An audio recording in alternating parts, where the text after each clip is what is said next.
The Retro Buzz starts right after this.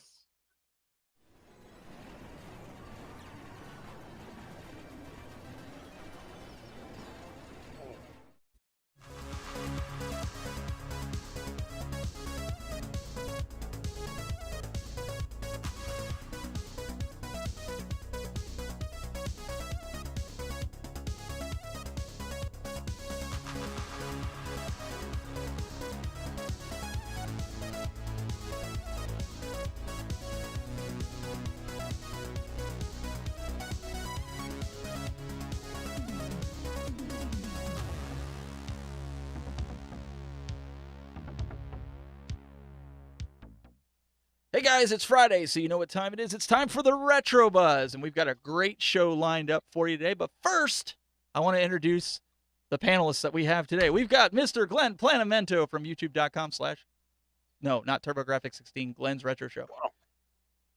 Nice. Yeah, that's true. Yeah. Uh-oh, the war's going to start already. We've got with us Mr. Doug Smith from Cool Toy. Pleasure to be here. And before we introduce our special guest, I gotta say, last week people were asking, Glenn, you said, how did it work? The TurboGrafx-16, because I can't even hold a candle to our guest. He's got like 200 consoles. But getting the TurboGrafx-16, I've been streaming a lot of games this week, getting it on Twitch. I'm kind of excited. I got both bonks. Really awesome, but I played the Saturn just as much as I played the TurboGrafx-16. Does that make you cry? No, the Saturn was another console that was very underappreciated, like the TurboGrafx-16 was, just like, even the Virtual Boy was. My point is that these consoles get such a bad rap out there, and people don't even play them. If you play them, as you can see for yourself, you're like, wow, these are really good. That's the point I'm trying to get across. It took a couple of weeks for it to happen. But that's what I really wanted you to see, that these consoles that people give such a bad rap to are not only not bad, they're excellent, as you're seeing for yourself. Doug, what's your response to this? I love how he's sugar-coating it. I defused him. He can't do it. He can't say nothing. He's gonna gloss completely over the fact that he claimed that the TurboGrafx was far superior to the Sega Genesis. He's just gonna omit that from the record completely. Oh no, I still believe that from a technical standpoint, graphic engine, it is. Point blank. CPU wise, not necessarily, but all right. Graphically.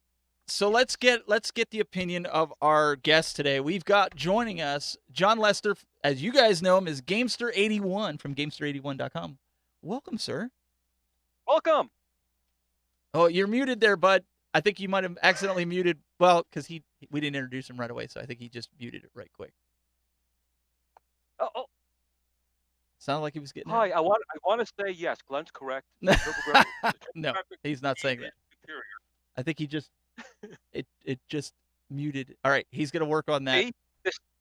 The Sega Corporation of America literally just cut off John from answering the truth.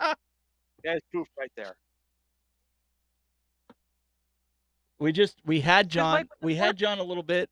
John, whenever you get your audio back, just jump in. In the meantime, Glenn, why don't you talk about your project while we get John back with his audio that you got. Oh, there we go. We got John. Here we go. Johnny's back. Well, my Yeti mic is not working for some reason, so I'm on my internal. But how's it going? Good to be here, guys. Thank you so much for having me. No, it's great. It's great to have you. So you got to settle this discussion. So the last couple of weeks, so let's set the stage. Doug and I both pre-ordered, and Glenn finally got around to doing it last week, the TurboGrafx-16 Mini. Okay. Doug has been on the waiting list for a year. He pre-ordered a year ago. I just did it like back at the end of January because of Doug. It's all his fault. Yeah, and thanks for making me order it now. I could have got it from Japan tomorrow. Well, and I gotta wait. Okay, all right. Before we get in that, so Glenn's trying to say that it's more superior than the Sega systems that are out there, and he wanted to know if I played the TurboGrafx more than the Sega Saturn. Which one is more superior in your opinion? In my opinion, you can't compare the two because it's apples and oranges. They're way different. Now, if you were to compare the TurboGrafx-16 to like the Sega Genesis, that'd be one thing, or the Super Nintendo, or the NES, that's one thing. But the Saturn, they're both great systems. I love the Saturn. I love the TurboGrafx 16. It's hard to compare the two though, because they're totally different systems. Doug, So let's compare it to the Wait Genesis. a second here. I never said that the TurboGrafx was better than the Sega yes, Saturn. yes, you did. Never said that. I said Genesis, my friend. Never No, said Saturn. now he's Saturn's a backpedaling. system. You're smoking crack. You're smoking crack Glenn, today, and you got to stop.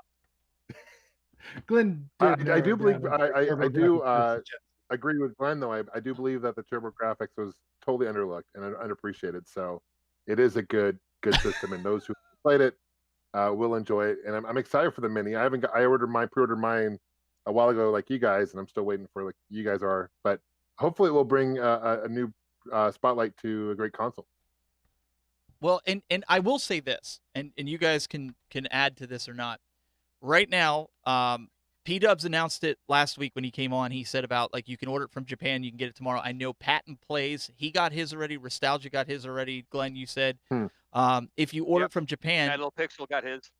you could pay $11 and you can have it in 3 days. Apparently, that's the cost. So Interesting. if you didn't pre-order it yet, and you weren't stupid like all of us that seem to pre-order things and not get them until way after the release, you can go do that and get it. But I did want to bring something up that I thought would be good discussion for the three of us. What I'm noticing more and more, that the two underrated systems, if you count the Dreamcast, the three underrated systems, they're the most rarest, hardest to find games and systems, and the prices are through the roof on these systems that nobody wanted back in the day. Glenn, why? Why? Well, because again, you got to think of when the TurboGrafx 16 came out, right? They were touting it as a 16-bit console, and it's not. The CPU is an 8-bit and an enhanced NES processor, but it's got a 16-bit graphic engine. It had great support in Japan, but as we know, Nintendo had a stranglehold on people on this part of the world, so they couldn't release the same games that they could have and showed it was superior than the NES. So that hurt them in one respect. The other was just the 90s being the 90s. The marketing was you know, it was the 90s kind of marketing, and it didn't really help them. But the console itself, it's actually a really good console. Hardware-wise, graphically, sounds, and the games. A lot of the games from Japan, if you can get them. But there's still good ones in America. Like, here's a prime example right here. I was showing it before. Ease 4 never came to the States, but I've actually got a patch to make it English.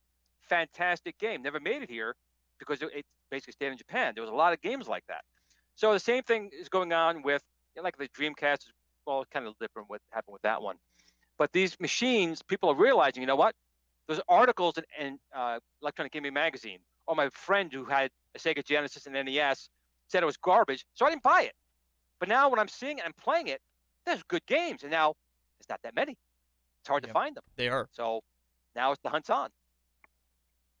I agree. Do you want to add to that, Mr. Doug? Because you and I, neither of us grew up with this. Everybody had Nintendo, so we all. I'm old again. Thanks. Sega. When you borrowed games, we didn't go out and rent games. At least I didn't. I always borrowed my friends. Like, I'd trade them. Like, here, you take this for a week. I'll take this for a week and play it. Nobody had a TurboGrafx 16. Was that the case with you?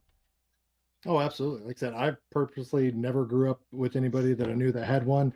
Going to the video stores to rent video games and things like that, I never saw a shelf or even, anything TurboGrafx 16, Neo Geo, just a lot of these more rare, obscure home console systems. They just didn't get any love, at least in my part of the country. So I was never exposed to it. I missed out on it completely. My only exposure to these systems was seeing them in video game magazines like Electronic Gaming Monthly, like Glenn said. But I think a lot of why we're seeing the prices go up is grassroots campaigns from people like Glenn trying to drive the prices up, overhyping these things and trying to make them seem far superior than they really are.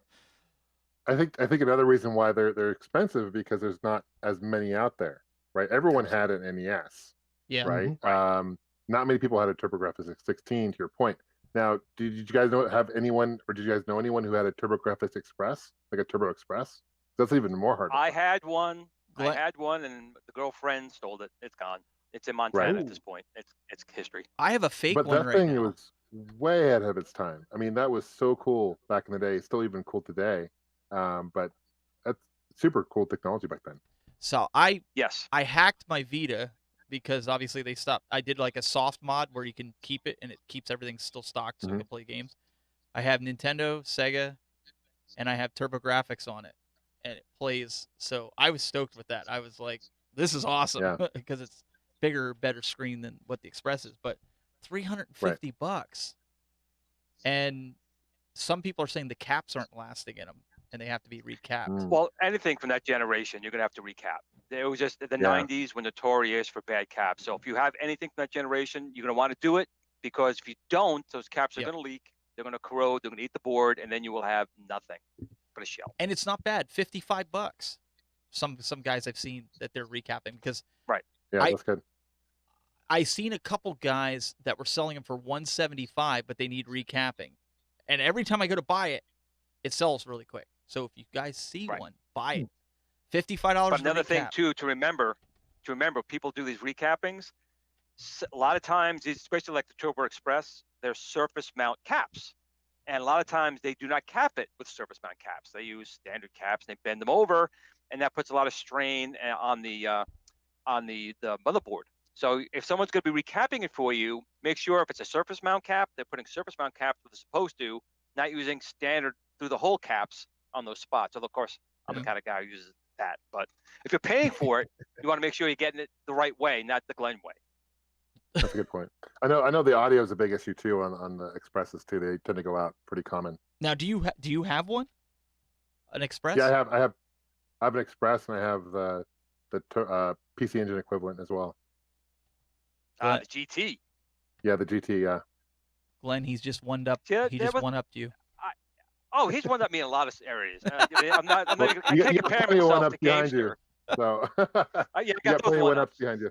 But the one cool thing I'll say about with Sega, but it kind of did in Sega, it didn't necessarily do in NEC, who was manufacturing, was that Hudson Soft had NEC as a partner. And NEC was a very big electronics manufacturer. I mean, Sega was a game company, but NEC was a big computer manufacturer, all these things. So they did the Turbo Express, the Turbo GT. Then they had the PC Engine. I forgot what they called it. It was actually the PC Engine with a screen that came up on top of it. They had all these different type of designs. And they had, of course, the very first CD-ROM unit was the PC Engine and the Turbo Graphics, very first one. Right. And then they had the one that was built in, the Turbo Duo. So they had all these different technologies out there. And like Gamester said a moment ago, that Turbo Express was way ahead of its time, because not only was it a portable unit, but it was a portable unit that took the standard game cartridges, which of course it started doing other things, but the screen that was used in there was light years ahead of what they had in the Nomad, the Atari Lynx, the Game Gear. There was no comparison. I think Gamester will agree with me that screen in that thing was far in advance of the rest. Oh yeah, absolutely. Yeah. Show that box again, if you don't mind, the TurboGrafx 16 box. I want to mention something. I don't know if you've noticed it before or not. Does that not look like Zach Morris from Saved by the Bell? Yes, I thought that too. You know what? It's totally Zach. It was a couple weeks ago. I think I seen the box for the first time because I was trying to get it because nobody has a box of it. And Glenn showed it, and right after the show, that was immediately what I did. I went look. I'm like, dang, that looks. Is that really him? Is that the guy that played Zach? No, it's not. It's a doppelganger. No. It's a doppelganger, but it looks like him. Stunt double. Yeah, that's. Yeah. So speaking of which, we said about you having multiple consoles. For those that don't know who you are, John, why don't you tell a little bit about you and what you do and why you couldn't settle this argument, because Doug and I thought we had you on our side, but apparently that's not the case. It's like picking your favorite child, man. It's hard to pick your favorite because there you go. The Saturn it's a little younger than the even though it's kind of old. But no, for me myself, I had a YouTube channel. It's Gamester81. I started about 10 years ago now, and I just basically got a camera when I got married my wife, and my parents gave me a camera, and trying to do some research on consoles at the time, and there really wasn't much information about these consoles, and just started doing filming and doing some research and talking about these consoles, and that's how my channel kind of grew from there. So it's been great, man. It's been a great ride. And back 6-7 years ago, I became co-owner of Collectorvision Games, which is we make homebrew games and new games for modern consoles as well. And then 2015, I started a gaming expo called Game On Expo out in Phoenix, Arizona, where I live. So I kind of wear multiple caps. I'm a big Star Wars guy as well. I collect Star Wars figures. My Star Wars collection is actually bigger than my gaming collection, believe it or not. So that's my first and love. You have a YouTube channel. You also have a YouTube channel for that too, correct? I do. Star Wars Nut 77, and on YouTube and Twitter and Facebook and all that good stuff for that too. Yeah. But at least he's a smart man. He's a Star Wars collector too. So at least one of us. But yeah, with Collectorvision Games, we started making Colecovision. That's my first love, honestly, is a Colecovision. And talk about an underrated console. That's my number one underrated console of all time. Is the Colecovision. So there's some really. I'm a big arcade guy. I know you guys are big based on what I'm seeing behind you. I know you guys are big arcade guys too. So if you haven't played a Colecovision, definitely check it out. There's a lot of great ports for the Colecovision. And so that's how I kind of got connected with those guys, because long story short, I made my own Colecovision game called Gamester81, the video game, and got connected with JF and Toby and became co-owner of the company. And we've kind of, since I've joined, we've expanded to NES and to Sega Master System, to Atari 2600, to the Switch, to Steam, etc. And I have this pulled up right here. I mean, you're still producing these games for these older consoles.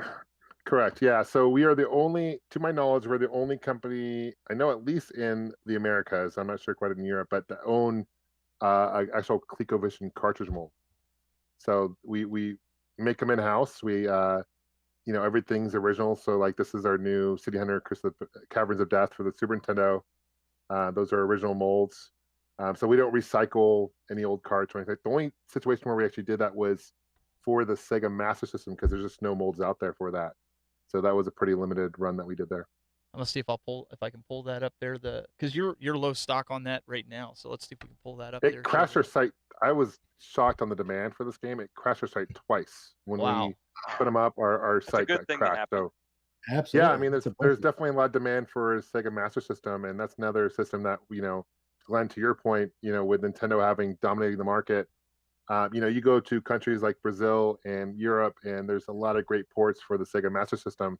I mean, I have like Street Fighter 2 for the Sega Master System, and I have, there's Golden Axe Warrior, which is a great adventure game, almost like a Zelda clone. So there's a lot of overlooked games for that, but unfortunately, in North America, the system was just non-existent because Nintendo had dominance in the market share. So they're saying in the chat. It's so weird. It's so weird because they did have such a monopoly that Atari started a class action lawsuit, which they would have won easily, except Atari did a couple things shady behind the scenes. Kind of made it go the other way. Surprising, Atari did something shady back then, but they basically went to the patent office to get information on their NES lockout chip. Okay, so they basically said, we have a lawsuit going on with Nintendo. We need the stuff for our, to go with the lawsuit, which was not the case. And they got all the schematics on the lockout chip and reverse engineered it. And of course, they went and had the lawsuit. The lawsuit found that they did this. And then, of course, they ruled for Nintendo. So Atari ended up paying Nintendo when they could have won $100 million. They kind of paid the other way. Yeah. You sound bitter, Glenn. Well, back in the day. Because, John, go. Go, Glenn. Yeah. Sorry, I was going to make a point where when Nintendo was first coming to North America, and their first test market was New York, right?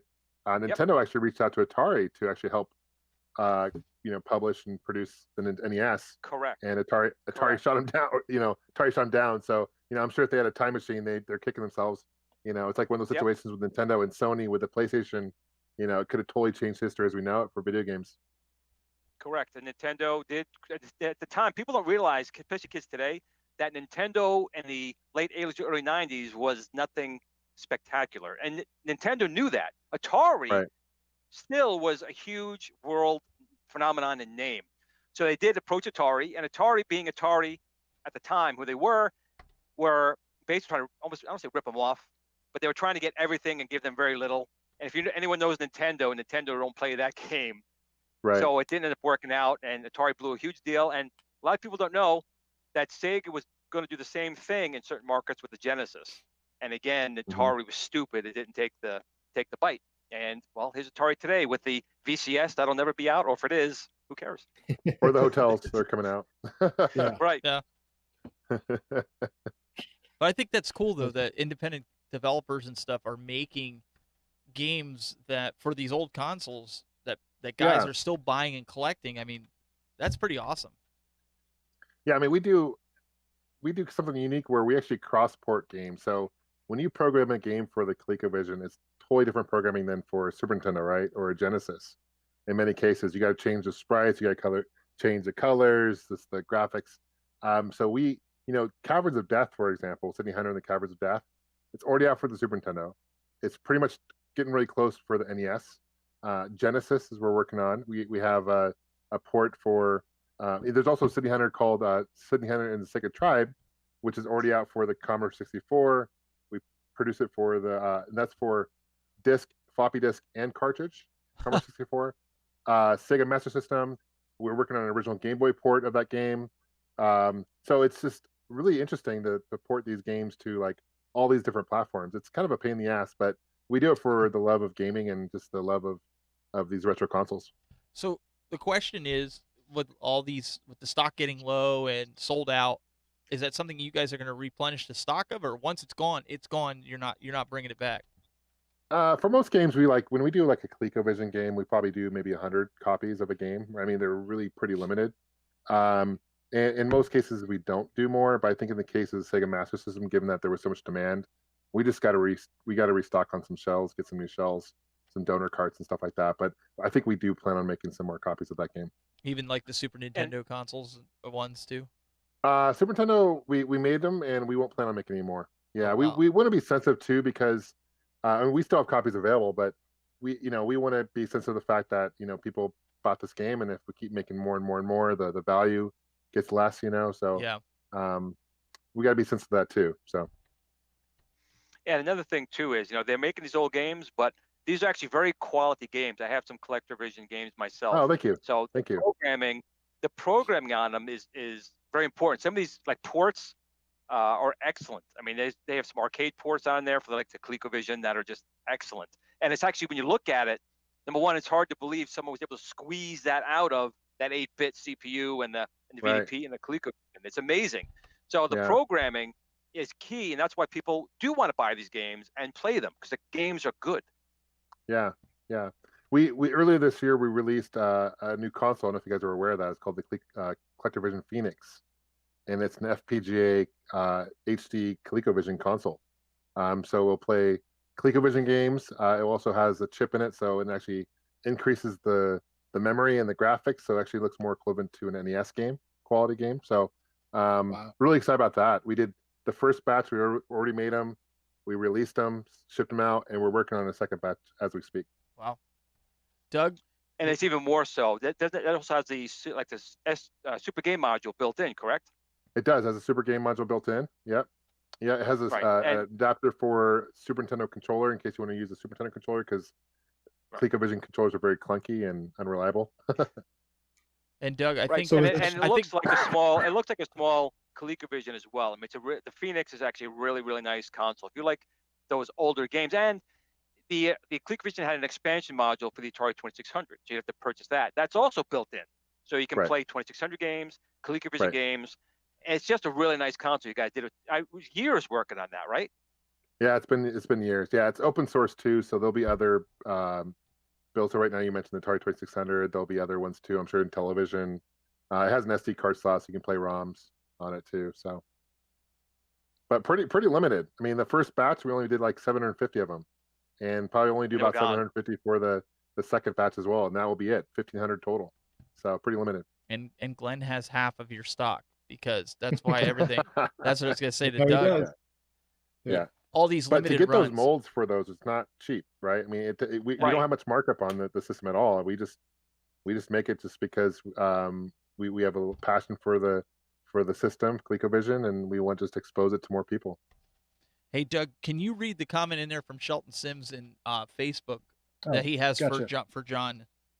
Yeah, it says, John, how long is it taking to process orders for digital content on the ColecoVision website right now? I purchased the CollectorVision Vault ROM pack early this morning, and it still says status equals processing. I know COVID-19 is slowing things down, but I received the download link almost immediately last time. Sydney Hunter on the Commodore.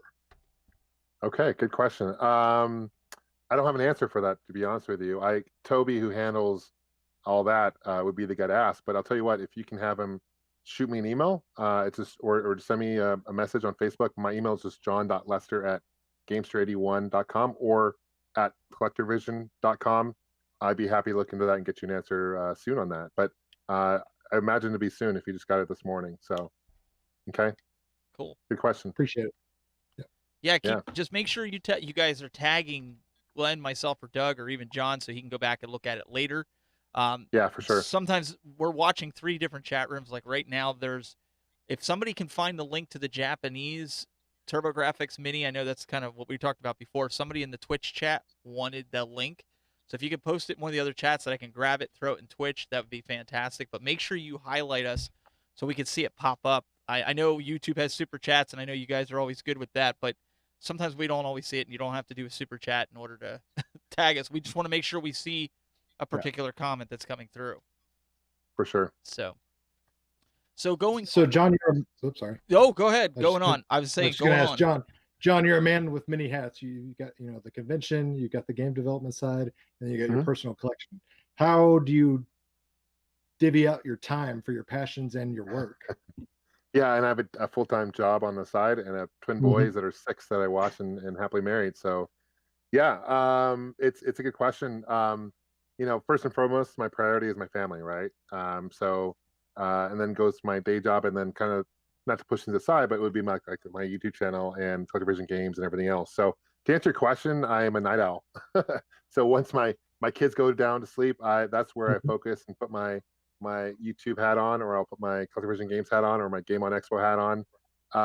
Normally this time of year, I'd get really busy with planning Game on Expo, but given the COVID-19, it's a little challenging, to be honest with you. So we're trying to, the event's not till August.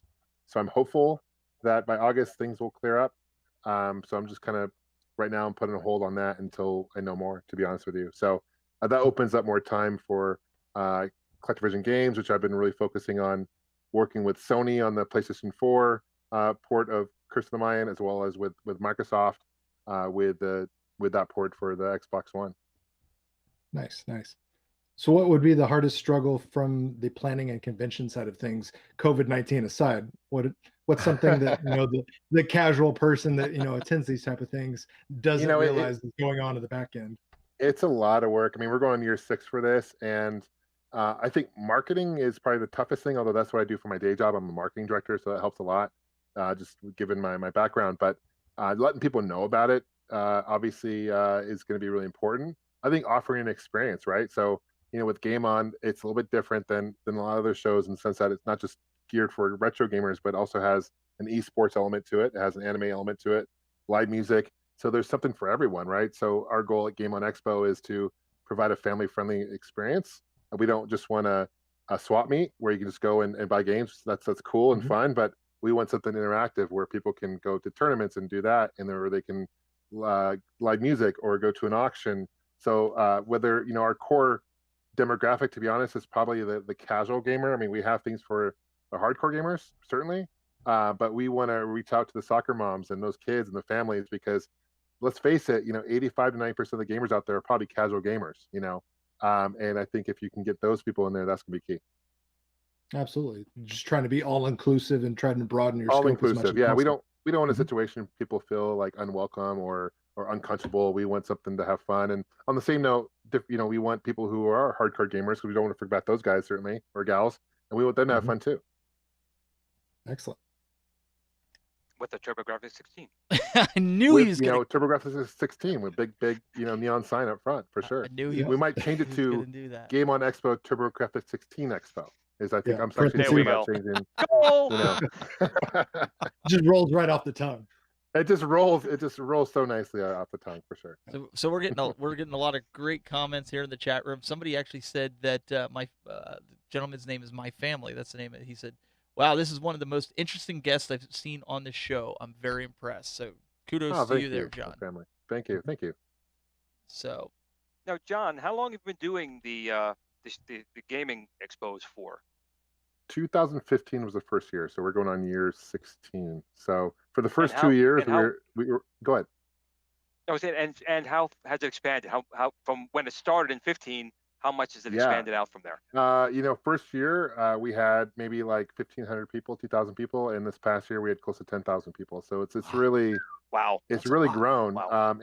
And so trying to we get growing pains like anything else when you expand fast like that. So just trying to make sure that with that many people that we have enough space, that we have enough content.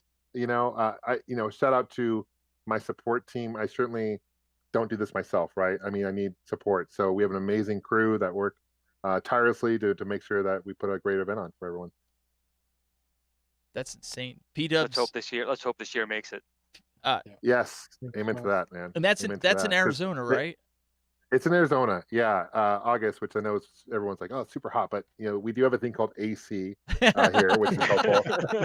So it's not like it's an outdoor thing. So initially we did it because during the wintertime and springtime, those are really heavily booked things this time of year, in Phoenix. So things can get really expensive to book hotels and everything like that. So that's why we do it in August, to try to save some money. But so far it hasn't really affected people going to the show at all, which has been grateful. But my heart goes out to shows like Portland Retro Gaming Expo, which I know they canceled their show this year, Midwest Gaming Classic. There's so many good shows out there that have been put on hold because of this virus. And I realize in the grand scheme of things, there's more things to worry about, people's health, and I totally understand that. But my heart still goes out to these showrunners. It's hard. It's very hard. Well, it is, because a lot of time gets put into getting it ready, and then for it to flop out like that, I agree. Mm-hmm. Yeah, absolutely.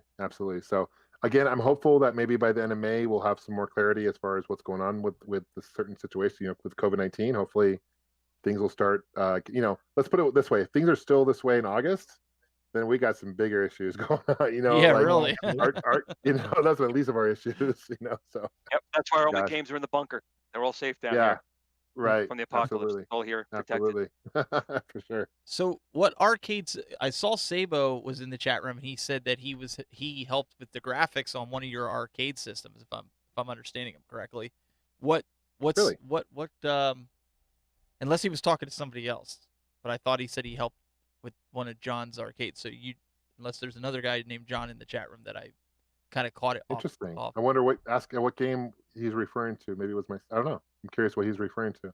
Okay. John's got a couple. I know John's got a big heart for Donkey Kong. I know he's got a Donkey Kong cabinet there. Do you really? I do have a Donkey Kong. I have a Donkey Kong cabinet, yeah. And I have D2K built into that as well. So I got like a Comet 2-in-1.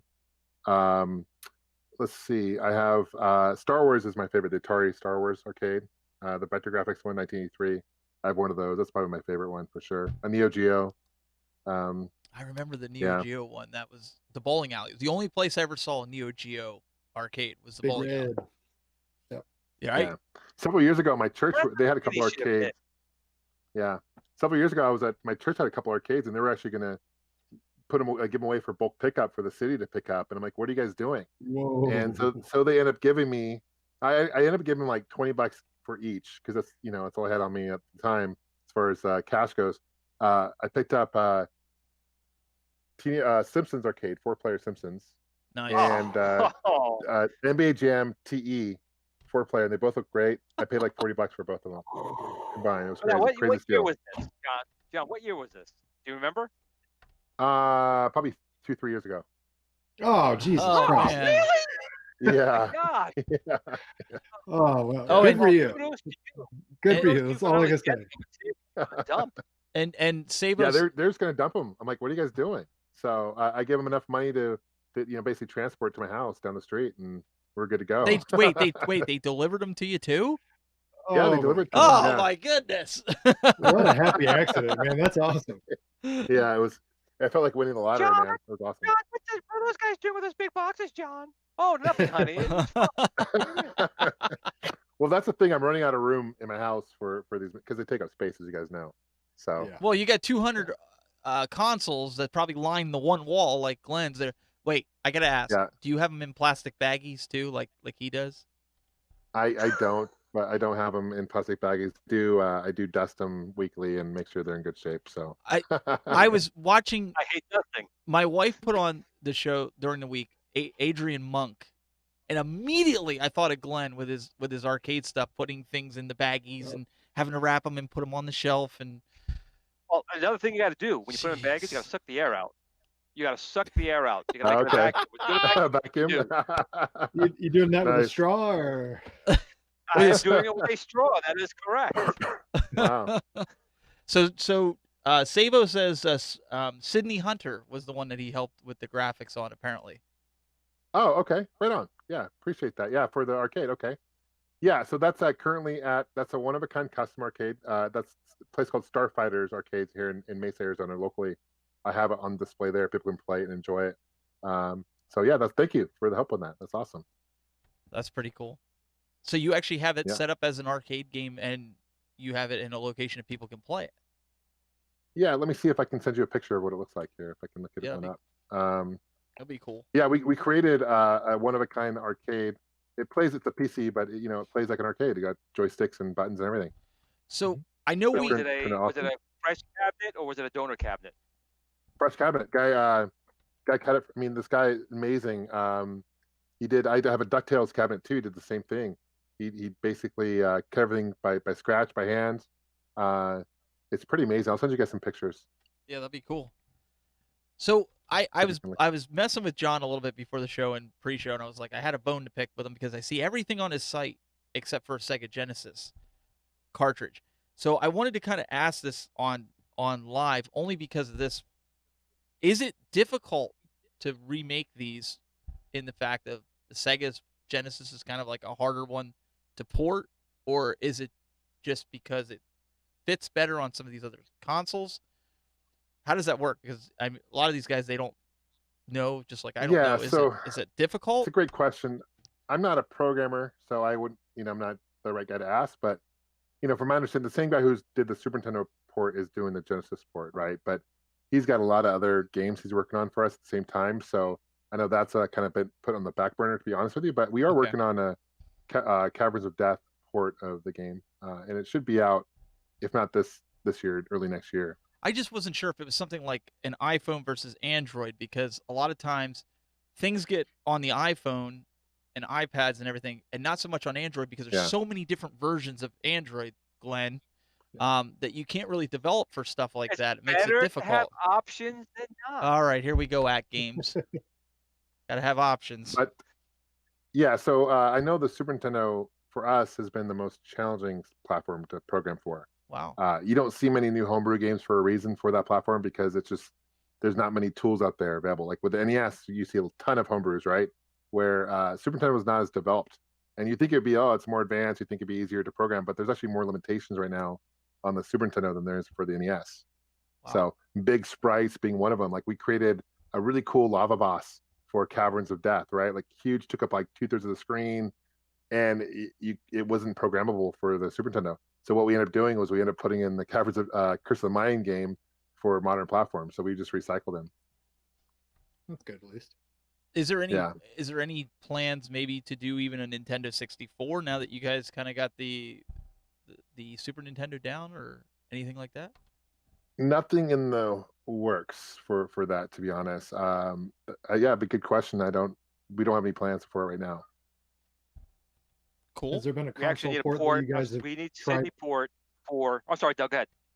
I was just gonna ask, has there been a console port that you guys tried and started with and kind of realized maybe you bit off more than you could chew, whether it be, programming, or it just didn't have enough support? Was there something that you guys had started and had to back away from because of limitations, whether it be physical or, even legal? Super Nintendo was definitely one of them. We had a game called Tiny Night. No, I was about to say Shovel Knight, but it was Tiny Night. And that project's been on hold because what we wanted to do for that, just not able to do it with the programming limitations. But for the most part, we've gotten really lucky. We've got really skilled programmers, and when there's a will, there's a way. So we usually find a way around it. So awesome. All right, how do I send pictures? That was much better than my question. That was an excellent question. Good job. How do I send pictures in this chat? Is there a way to do that? If you actually just put it in if you're in the YouTube chat, if you Or you could send it to Glenn on Facebook, and then Glenn can send it to me. I don't know, because I don't know if you and I are friends. That I'd send a I'm request. always the middleman. Well, hey, Okay, I'm Glenn, I'm gonna send it to you right I'm now. trying. Look, People, I got you on one side. I got Doug on the other side. I am the listen. pinnacle of a middleman. Do you know why? Do you know why we do that? It takes Doug and I to contain you sometimes, especially when we start talking about Star Wars. You get people mad at us. Oh well, listen. We could talk about that later too. We got John here, man. So I'm all set to get on the Star Wars. Oh, here we bandwagon. go. All right, Glenn, I just sent you some pictures of the City Hunter arcade cabinet. I just sent, but these were designed by Sam. He lives in Colorado, Denver. I think he moved to SoCal. A good friend of mine, and he does these all from scratch. It's amazing what he does. You'll see the detail here. It's pretty amazing. Actually, this is really good. I wish you guys could see it right now. This thing's actually pretty cool. Well, if you send it to me, I can pull it up really on the nice. screen so everybody can see it. I'm working on it. But Well, that's right. That's right. Wait, he has did a nice job here. He has a PC. I think I've seen it. Because was it made by Rewind by Design? Yes, Rewind by Design, Okay. Sam. Yep. Yeah, he's made a Zelda, a DuckTales. Doug's seen it. You don't need to see it. Doug's seen it. It's great. You need to see it because this guy does amazing work. If you're not the familiar DuckTales with I ended up buying from him as well. I'll send you a picture. See if I can look up a picture of that too. I'll show you. The DuckTales turned out really well too. And that just plays using the NES console. Wow. Yeah, he has created some amazing works. Like I said, Zelda. I think I've seen an Oregon Trail one from him. They all have that classic, or at least the ones I've seen all have that classic Nintendo arcade shape. And he just goes out of this world with the details and little intricacies, the things that he's able to kind of like bring across for these arcade custom builds. Right. He Sorry, does all by scratch. It was amazing. Looking at the chat room there. I know Glenn has a PC, so it takes a while to copy, to paste, to do all this other stuff instead of drag and drop like you can do on a Mac. So, just saying, Glenn. Look at Mr. Monk. They're there, man. Why is it? Come on, you have a Mac. Why is it up already? I sent it to you. Where did you send it? Last week? My goodness. Then you should definitely have it already. What did you do? Send it snail mail? All right, Glenn, I sent you another one too here. All right, so here they come. They just kind of cruised in there. So this is the. That's the City Hunter Curse of the Mayan, one of a kind arcade. That skull lights up. It's hard to tell in the picture, but it lights up red. No, Turn it on. That's awesome. Oops, gotta go the other way. There we go. Another shot of That's it. beautiful. Now, John, when you're doing all these ports, to kind of piggyback on the awesome question Doug asked, and I feel bad about it, kind of, is there a machine you guys want to port to? I don't. It's true. Is there a system you did want to port to and just, you want to do it, and maybe you will do it eventually? Is there a classic system that, you want to do one on, but you just haven't gotten to it yet? TurboGrafx 16 certainly is one. Nice. One of my good friends, Kyle, has been working on a City Hunter game that's kind of been exclusive. It's kind of a unique game, and he sent me a ROM probably a couple months ago of TurboGrafx 16 to check out, which is cool. So I think Neo Geo would be a platform we'd love to do like a game for. Metal Slug. Big cartridge. Metal Slug. And then I think N64 would be a cool one. I'm not familiar with too much how the homebrew scene is for N64. I know there's a lot of the games I've seen, the new ones coming out are usually games that have been like unreleased prototypes that have been like kind of finished, but I'm not aware of any like new N64 games to my knowledge. Can you port one? I have an Atari Pong console. Oh, here we get a port for my Pong. Do we get a City Hunter Pong? Yeah, we could probably change Yes. like the dot to like maybe an S and just call it Sydney, and then just we could have like the whips. Nice. I don't know. We could figure something out. Only Glenn. You always got to bring that Pong into here. Well, it's a great console. It's where it started, my friend. Right at the beginning. Well, Glenn, I'll tell you what we can do. We can just do like an overlay, City Hunter overlay on your TV, and you can just play Pong, and we'll put like a City Hunter overlay on your TV, and then we'll call it a day. Yeah, I could play with my Magnavox Odyssey, the original Odyssey. Yeah, there you go. Yeah, perfect. Nice. Don't encourage the guy, will you? So But it's true. John said he was going to make it. He did. I haven't. let's do this real quick, and then we'll get back to this. So, guys, I know you all have been asking about the shirts and everything. We finally got something set up. We've got cups and everything else coming. I have a company working on that right now. But if you go over to the techbuzz.net/store, you can see the really cool non-punch in the face Mike Tyson picture of Glenn on the front of the shirt. As Glenn made me change that like 50 times till we found a shirt or a picture of him for the shirt that looked really good. I will tell you, coming up here in, I think this weekend, or it's next weekend, one of the weekends, Those are cool. they're going to be on sale. Thank you. You guys can get it the front and back. So if you want to get them, you can get whatever color you want and just change it here. I actually like that one. Doug, I think you got the green one, didn't you? I did. That one, yep. That's the one I went with. Yeah. Is that like Arch Rivals marquee kind of? It's hard to see on the. No, so it says the Retro Buzz right on the marquee. I know, but like design kind of looks like Arch Rivals a little bit. Oh, yeah. Was that intent? No? It's cool. I like it. The font definitely leads it. I see what you're saying there, Don. Yeah. There's no plagiarism here. No, there's no plagiarism. I just noticed something, though, too, that Glenn is also in the middle on that one because he wanted to be front and center because his logo's so big. He wanted it like this was his requirements. Yep, he had to have it right there. Oh, yeah. Look, Every you signed the every contract. I didn't tell yeah, you I to was sign the about to say. contract. You signed the contract. You got to abide by the contract. every week before the Not my show fault you starts, didn't read it. Glenn sends us his writer with this list of demands and everything that we have to get in the show. Special sparkling water. You Yeah. know how hard it is to get water, bottled water, sparkling at this time to get to Glenn? Hey, again, you should have read the fine details. Just don't sign everything without reading it. Don't be like Cartman on, South Park. You got to read. Oh, Kyle, you got to read the entire Terms and conditions. At least Yep. he didn't say toilet That's it, terms paper. and conditions. I mean, we would have been in Yep. trouble if he would have demanded that. But anyways, guys, you can go check that out. We've got some cool cups like this coming. They're not going to be camo, but they'll have this is my other brand. But they'll have these nice Yeti-like cups that'll have the Retro Buzz on it that you guys can get very inexpensive. The company that I work with, because they partner with me for some of the other outdoor stuff that I do, hunting and fishing, that makes some really good stuff. So that's coming. So you guys will be able to get that. I think they're like $16 or something. I mean, you guys know, if anybody's familiar with Yeti is like expensive, and this does the Top of the same line thing. stuff. It does the same thing because I have a Yeti cooler and I have one from this company, and they both hold ice the same amount of time, except one. I think you guys will should break away. do like a branded toilet paper roll and make it like a sandpaper See? toilet paper. Like so that that way There it's you go. like sandpaper. I think it would really do well. Yes, there's Custom black grits. shirts. Well, I'm sure they'll put my face on it. Well, that was the idea. Glenner. There we go. That's the idea. I mean, if anyone's going on, we assume you want your logo on it front and center. So Wait a second. Yeah, there Of you go. course. We could put it on with Glenn without his hat and say, "Look, you can use this and put hair on Glenn every time you go to the bathroom." Oh, That's maybe too much. cold, man. that's too Cold. much. You thought it was funny though. Now, I have a serious question. No more of this poop talk. No more- Okay. Get out of the All right. toilet.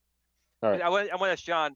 I've known for a while that ColecoVision is his favorite console. But what, I guess, aside from the ColecoVision, what's his most rare favorite console that he has? 3DO. Now, is it the Panasonic, Gold Star, Sanyo? Which one? Well, I have all three versions of the 3DO in my Oh, collection, see, but- guys, I just see. so- I just see. But I probably play the gold. I probably play Panasonic the most, the one that opens up tray out, the first model. Right, the original. Yeah. I was just playing that FC1. the other day, actually. Just there's so many good games for it. I mean, there's a lot of not good games for it. Don't get me wrong, but there's some good games. Crash and Burn is a really fun racing game. Gex. Yeah, Gex, another good one. Yeah, Street Fighter is another good port. Street Fighter 2, that is. Yeah, there's some good ones. And what's good about that one, guys, there's no copy protection on it. So Right. basically, if you get a disc, you can play it on it. And then, matter of fact, You can I'm burn it. hoping we'll have Trip Hawkins on an episode this year. So I'm working out those. He's got a Yeah. contract. You think I got a contract with you two? Wait to see what I got to go through for Trip Hawkins. I'm glad Get you're on there. handling that Right. one. Nothing. Yeah. But question for you guys. I'm Glenn. I'm in your corner. I like the TurboGrafx. It's a lot of fun too, man. It's a great console overlooked. But so is the Saturn. So just want to throw it out there. I like the Saturn too. What? Now, what did you feel about the 32X? That was a The good. That's a good 32X. question. For me, the games that stick out for me are like the Star Wars, arcade. I really like that one. But I could never, growing up, I could never get mine to work like attach right because you had those metal slats you had to put into, you know what I'm talking about? And it was just a Those pain in those the ass. prongs are the biggest. Yeah, Finger trap. right. Get in. Finger trap. Yeah, right. They So cut like you when more I than they when I do could anything get else. mine to work, it was great. I enjoyed it, but it's just one of those situations, as you guys are aware, that Sega of America really wasn't communicating very well with Sega Japan, and it just they burned a lot of bridges. That's why the Saturn, I think, got over, or not the Saturn. Yeah, the Saturn got overlooked when it came out. Right. So Well, actually, I burned a lot think of bridges. Sega of America and Japan were talking just fine. Just America was like, we're not having this, and Japan's like, yes, you are, and like, Yeah. okay, fine, we'll market it. Great, we'll do a great job, Yeah. guys. Don't worry. Yeah. I do. I was playing the 32X the other day, and NBA Jam's actually a pretty good port for the 32X. If you guys ever played that, pretty good home port. And you know what I found interesting on that, John? Because in that type of game, there's scaling. The 32X has a lot of games of scaling and zoom. Right. I didn't realize that there was zero hardware scaling and zoom. It's all done through software on that machine. I never knew that. Interesting. Yeah. Because like virtual fighter, I mean, that all scales and zooms. That's interesting. Yeah. Huh. Yeah. The Sega CD added scaling and hardware zoom for the Genesis, but the 32X, if you look up the specs, there is no scaling or zoom in hardware. It's all software coded. So, I mean, there's a lot of it, like you said, and it works really well. It's really interesting that they didn't put it in there. Yeah, someone mentioned in the chat Need for Speed for the 3DO was really good too. You guys need to check that out. Oh, that's the first one. That was the very first one. That was great. Somebody also said, of course, Road Rash. Somebody also said the Sega CDs. Shelton in Facebook chat said that they also didn't have copy protection on their CDs as well. Correct.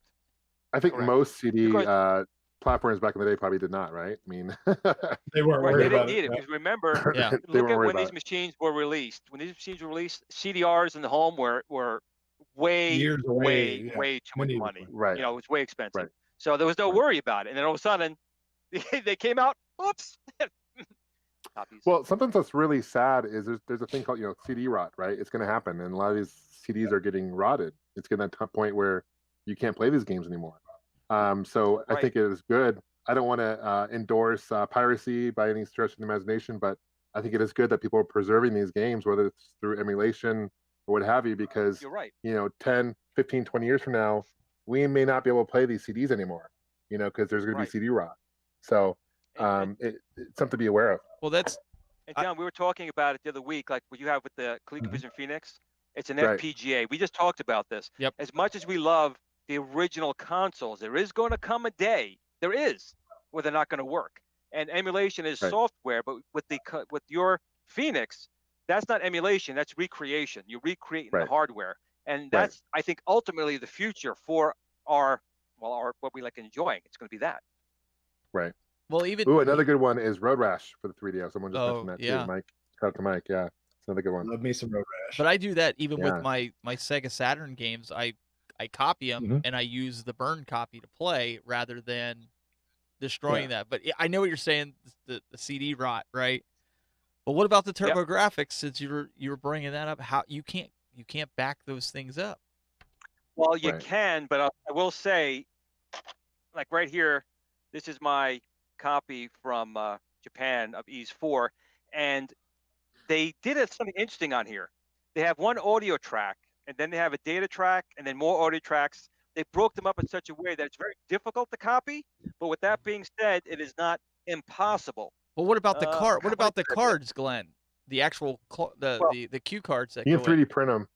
People really? 3D printed them. You could 3D. Wow. Oh yes. Yep. That's impressive. And then you go over here. Here is my burned copy, which does work. There is no copy protection on it per se, but this is the original game was only in Japanese text and Japanese speech. So there was no way to play this game in the States until someone did a patch. So it was not easy. You had to go through a lot, but I was able to burn a copy that has English text, and this is a fantastic game, and you got to play this game as well. But you're right. People can 3D print now shells even for the cue cards. Where do you get the chips then to go inside of it? Like, I mean, it's not just. Well, that'll be John and CollectorVision making FPGA cartridges. That'll be coming in you go. 2026. There you go, You John. guys want to invest? full Now sign circle. up. We'll start taking investors. Glenn, I was playing. You'd appreciate this. I was playing on the TurboGrafx 16 CD, Rondo of Blood, the Castlevania. Oh yes, love- great game, and that's on the mini. Yeah, yeah. But I just love the intro, the German with. I mean, it's so cool. The great Castlevania game, really good game. In fact, it's still considered the definitive version. Of course, they've had other versions that have surpassed it. Sure. But they still say that the NES, the SNES, the Sega Genesis, the TurboGrafx 16 was the definitive, version of Castlevania. Of course, it was a CD, so it had some advantages. But it's a fantastic game, and thankfully, it is on the mini, so you guys can play it. Hooray! Have you guys messed around with any of the MSU? What people are doing with the Super Nintendo games? You guys know what I'm talking about? Actually, I don't. Yeah. So people have taken these games and enhanced the audio quality of these games. So they'll take a ROM of the game and they'll increase the audio. So, like, I'll send you some examples of some video footage, but there's like, let me see if I can send you a YouTube channel link. But you can play like Zelda for the Link to the Past, and there's whole like full video cartoon with audio CD quality. It's like mind blowing what people are doing with these games. It's really cool. I want that. Um, Zelda's my jam, so that yeah, no, it's I didn't know incredible. that exists. It's like that it sounds totally amazing. changes the way you look at these games, and it's cool. You can play these games on, if you have like a flash card, you can play them on your hardware. Hold on, and it plays through the hardware, which is cool. Even better. Yeah, I'm glad I went and bought the most expensive, rarest systems first, because now I can go back and just pick up Nintendo 64, Super You Nintendo. say that, but like, you haven't really started getting in those really obscure consoles yet. So it's like, all right. Well, Where do you I'm wanna go? still looking for the Neo Such a Geo. noob, John. I'm still looking for Steven is such a noob. He doesn't even know. He speaks, does not know. All right, Glenn, I'm going to send you another link here through Facebook Wait, Messenger. Hold so on. I had some of these consoles growing up, but like the rest of everybody else, we sold them because we didn't know anything. Yeah, didn't know any better. Yeah, but I sold my consoles to upgrade to the next console because I was poor and that was the only way I was going to get the new There you console. go. So Yep. Now I hold on to everything. absolutely. We'll pull this up, All and right, then just send it to you, Glenn. we're gonna have to wrap the actual show, but then we'll go into post show here. So Cool. it's You should have it, so Steve. once we get it, It's over there. I'm gonna pull it up here. Glenn sent it to me here. So, John, let me ask you something else. Do you have an original working NTEX Adventure Vision? Because that's another Holy Grail console. Do you have one of those in your collection? I do not.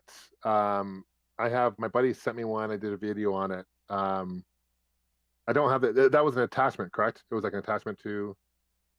No, was the there was that system standalone. It was NTEX with 19. God, was it Oh 1983? no, I don't have It was that. a stand- No, yeah, I know what you're talking about. No, I don't have that. I do not have that. Yeah, I know what you're talking about. Yeah, I don't have that. So this is normal. Turn the audio. Can you do the audio? We can't pump the audio through. Okay. Okay. Not on this. But you guys can. But we can at post least the link. visually see. We could share the link. We could share the link out. Every time we post audio, So- that's why I never wired it up. We get nailed on YouTube.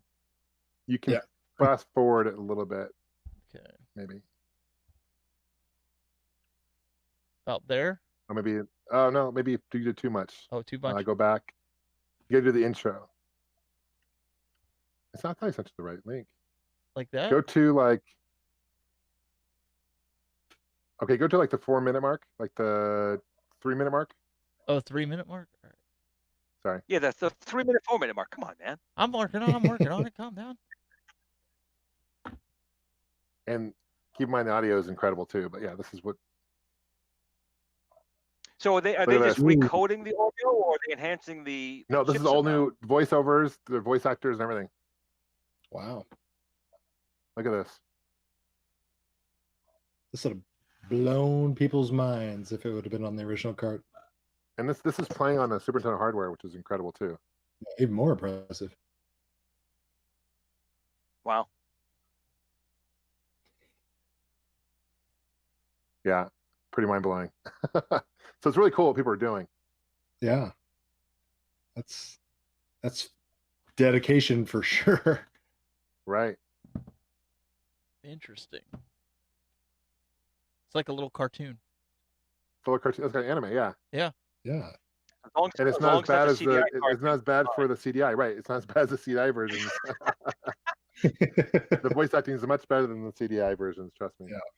Actually, the CDI versions are so bad, you got to see it because it is Yeah, so it's bad. so You bad can't. it's good. You're zoned in on it. You can't get away from. Yeah.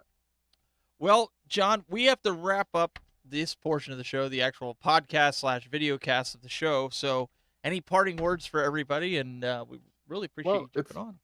It's been amazing being on the show, guys. I appreciate being the guest, and Glenn, I know it took a while to get connected, so I appreciate you guys' patience in that regard. But it's been fun. I hope you guys stay safe, and thanks again for having me. It's been fun. Absolutely. So make sure you guys go check him out, Gamster81, at on YouTube, his website, and check out the games. He's got some great games there. And also, Doug, we tried today. We really did. But we did. Support your local Sega Genesis enthusiasts. That's all I can say. There's a lot of people trying to say negative things about it. Smear campaign, 20, 30 years too late. But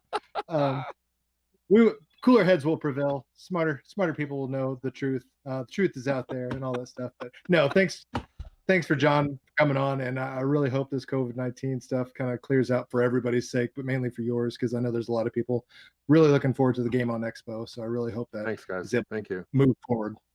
Make sure you guys get you out to Game On. It'd be fun to have you guys out too. Absolutely. Yeah, that'd be cool. Make sure you check him out, youtube.com/cooltoy. And this guy, I hate to even cut over to him, but I'm going to do it. He's over here caressing his TurboGrafx 16 in CD. Glenn, I hope somebody calls up in post-show. I like you. Hey, I like it too, but Mr. Glen Planamento, check him out, youtube.com/Glenn's Retro Show. Any update real quick before we have to wrap this on your controller situation, obviously with the COVID? Any word that it's being delayed, deployed anytime soon? I know China's pretty much back to full force. Yeah, well, first I want to thank John, obviously, for coming on. John, don't worry about it. I was going with him a long time back and forth. He's very busy. I'm just very thankful he spent some time with us today. John, thank you. And as far as the Yoke controller, right now everything's still on schedule. We're still shooting for July. I just did an update a couple days ago that we've got the new casing design, which is much more accurate to the original Star Wars controller. We've also got the mouse mode working, so you can do an analog joystick mode or a mouse mode that is working very well. And everything so far is going pretty good. Can't complain, other than the people are complaining about the COVID, and I can't blame them on that one either.